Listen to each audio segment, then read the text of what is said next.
What if I did give it my all? Wondering that is what keeps us up at night. Don't half-ass it. If you're gonna do something, if you've chosen to do something, whatever it is, easy, hard, if you give it your all and you don't half-ass it, win, lose, draw, get what you want, don't get what you want, whatever the outcome is, if you don't half-ass it, at least you're not gonna have to wonder.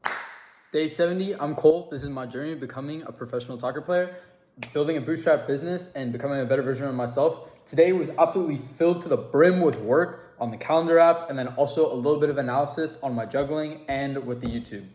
Here's what I learned today. While I was working on my calendar app, while the agent was going and changing the code itself, I would have a YouTube video on in the background that I think was productive. I just watched the Andre Karpathy Y Combinator keynote speech. I thought it was really interesting about kind of the state of AI and what he predicts going forward. And there was some things that I was watching that I think I can apply to my product. He talked about using, in this current age, using AI as more of a augment to the tools that are already out there and not trying to create an entire tool based on AI. So he gave the example of using Cursor. If you've ever seen it before, I'll put a picture up of mine right now. On the right side, there's the LLM portion, and then on the left side, there's still the interface. If anyone's ever coded before, you'll recognize the Visual Studio Code on the left side, which you can still go in and make edits to yourself, but you also have the right side, which has the agent, which does the automatic changing of the code. And then also they have different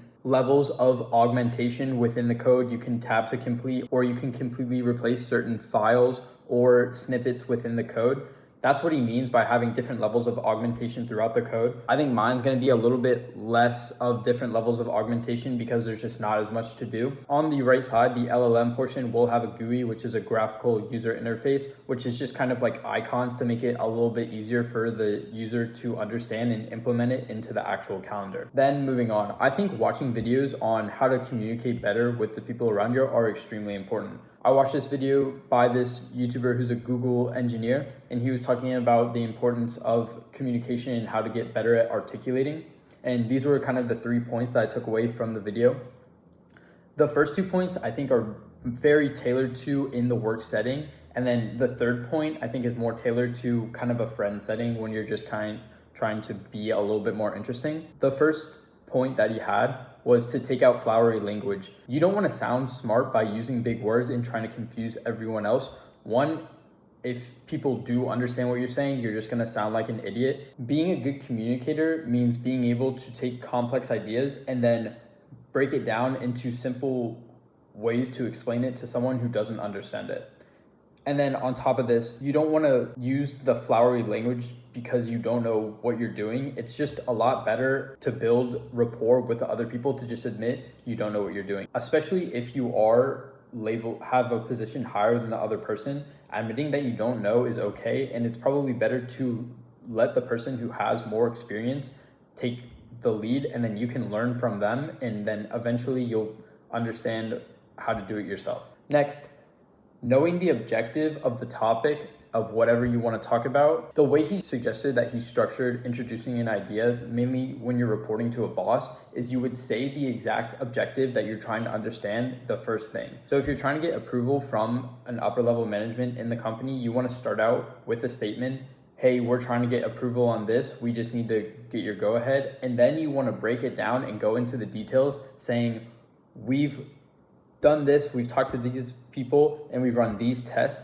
This is the data that we've collected from all this, synthesized and in an easy way. Based on this data, this is our recommendation, but we just wanted to touch base with you, make sure it's all good. You don't want to crowd people's minds. If you're talking to very high level executives, they have a million things to talk about. You don't want to give all the details and then eventually ask at the end of it because they're already thinking about 10 other things. You want to be basic, concise, get to the point immediately, and then add the details that are necessary for them to make a better decision. And then another suggestion that he had within that, which was like the second level thinking, was in the details, if you can already predict what questions the person is going to ask.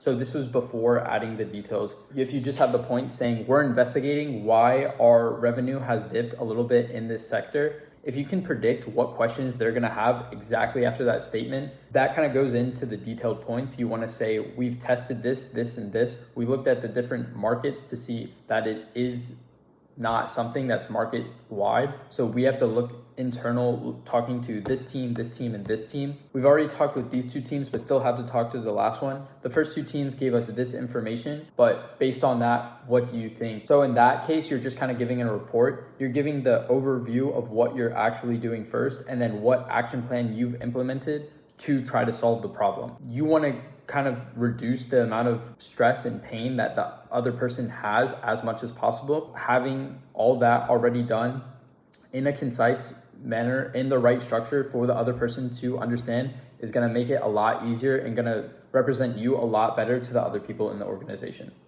And then the last tip that he gave in the video was putting people in the moment and building suspense. So when you're telling a story, this is typically when you're telling a story like with a friend, instead of just saying what happened, you kind of have to put them in the moment. So example for me, if I'm explaining a concept in terms of an example that I'm going to give later today, conditioning. So a better way for me to frame this for the audience is, imagine that you're going for a run and it's the first time you've gone for a run in a while. You strap on your boots, you're outside, you're ready to start, you look at your watch, you just delay starting because you know what it's going to be like. After 30 seconds of just waiting around, you eventually start your timer and start running.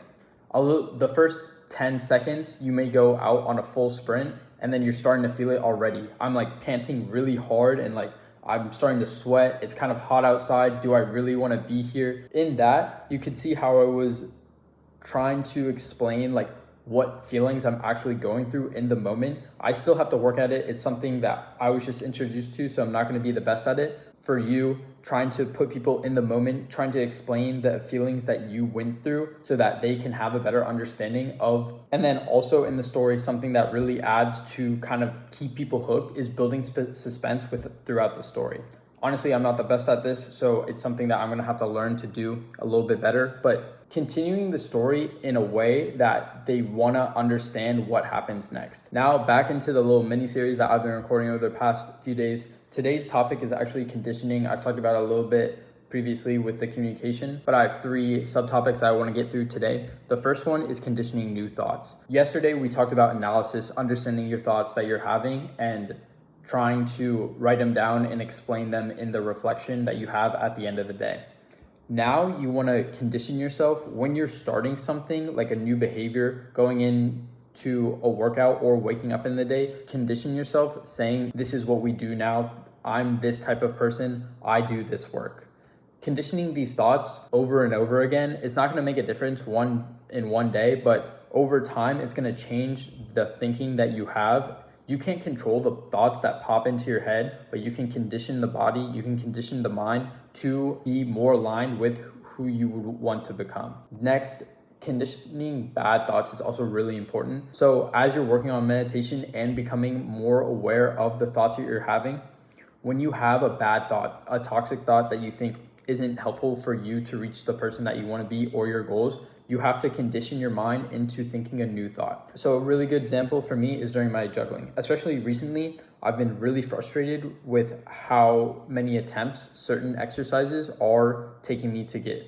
So I'll be in the moment, I'll be juggling, and then I'll get really close to my goal, and then I'll drop the ball and I have to completely restart. Especially on the exercises that are really long, like my alternating low, I have to get 1,000 reps. I could be juggling. I reach rep 600 and then I drop the ball. The first thing that pops into my mind is like anger and like, oh my God. Especially if you've ever been in a situation where you're continually failing and you're continually failing, you know the feeling of just like frustration that boils up in you. You just want to release it. I don't want to be a reactionary person. And then I realized I was having these moments after I would drop the ball and I would kick it against the wall as hard as I could or lash out and say like, fuck. And I was thinking about it.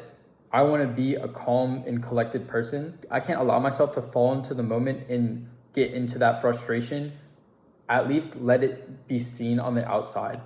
I can use frustration to motivate me forward, but I don't want to lash out. If I'm in a soccer game, I'm playing, I haven't had a particularly good game, the ball has come to me, maybe my touch is a little bit away and I've lost the ball, and then I run back on defense. A few plays later, if it happens again, I'm looking around me, I check my shoulder, I get the ball, and then I make a bad pass. I don't want to like punch the person around me. I don't want to take that anger out on someone else. I want to be able to allow myself to be a goldfish and forget about it, condition my thought to say like next one, next one, next one. I don't want to continue down that bad spiral that will just make my play worse. First, analyze when the bad thoughts are happening and then correct them with the thinking. It helps if you say it out loud, but correct it with the thinking that you want to have. And eventually, again, over time, your mind will learn to have the proper thoughts. It may not be perfect, but you'll be better than you were at the start.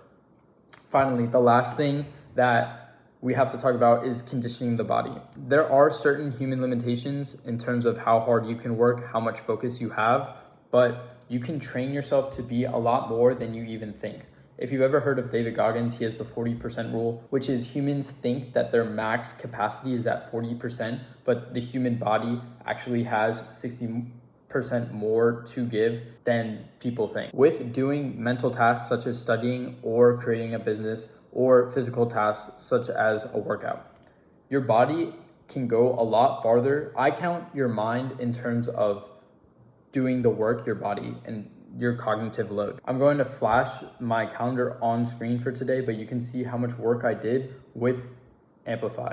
I'm someone who's really prone to want to be distracted, to want to fall into that instant gratification when I'm either studying or in a workout. After I finish my set, I like put the weight down and I like exhale, saying like, whew, like thank God. I go to sit down usually and I grab my phone immediately. It's an instant cue. If I'm undisciplined, I'll swipe up on my phone and automatically go to WhatsApp. I won't even do it consciously. It's just something that my mind does on its own because it's been conditioned to do that. You can condition yourself in a good way as well as in a bad way. Me immediately going to WhatsApp during my workouts is a bad thing because it distracts me from my focus of my workouts. If I'm going on my phone to check what my next weight is, that's okay. But I don't want to be distracting myself, either going on Instagram or going on WhatsApp or anything else like that. I guarantee you, if you've been working out after you've finished a set, and especially if you have a long rest time, you're like thinking like, fuck bro, like what do I do with this time? And you're bored and you've conditioned yourself to immediately check your phone for notifications, for reels, for YouTube shorts, whatever like your fix is. You have to teach yourself to do the exact same thing in the opposite direction. So after you get done with your workout set or you're in the middle of working on something, as soon as you realize your body's automatically moving to grab your phone, you have to put it back down as fast as you can.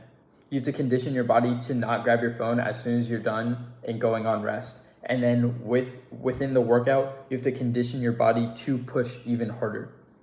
You can give a lot more than you even think. I know I've experienced this plenty of times. The easiest example I can give is when I'm doing squats or bench press, because those are like big, heavy movements with a lot of weight.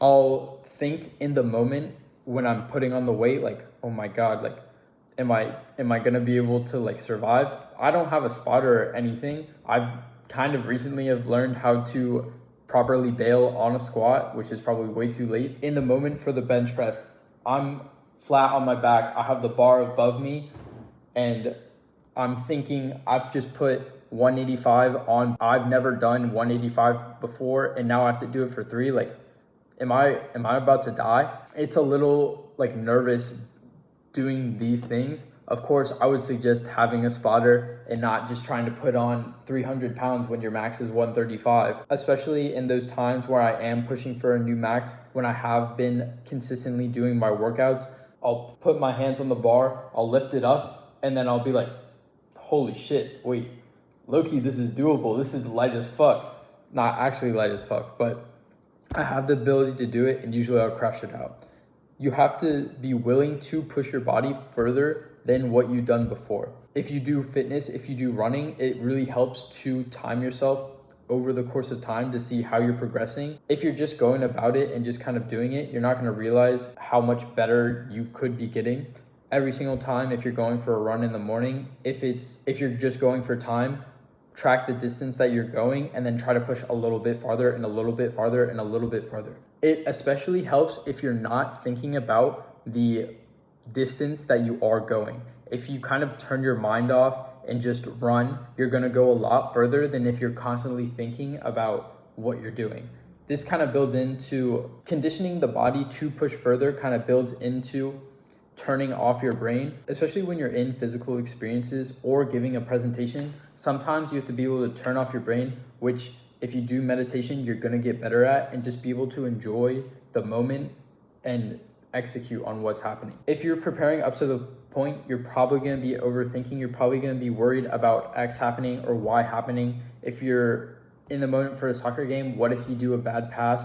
What if I don't score a goal? What if someone is better than me? You have to, before the game, you have to mentally prepare. And in the moment, you have to say, okay, it's go time. And then through meditation, you're going to learn to better turn off your brain, turn off your thinking. So when you are in the moment, you can get in that flow state and execute as well as you can because you have prepared before. That's all I have for today. Thank you for watching. In the future, I'm going to be continually testing different methods on YouTube, whether it is with the thumbnail and video title or the description or the first 10 seconds or the montage or the reflection or the ending part with the scorecard and the end screen. I do want to do well at this. I want to become a better speaker as well as just a better content creator and YouTuber. And I think the best way to do that is to continually test different things. So I set up some automation to get better tracking and better analysis. As I talked about yesterday, if you want to improve in something, you have to track data and test new things. Day 71 complete. Thank you for watching. Good night. Here's the scorecard for today. I just want to point out the amount of work that I did today on the Amplify app. I'm really proud of. Even though it is a rest day physically, I didn't take a rest day mentally and just want to continue pushing.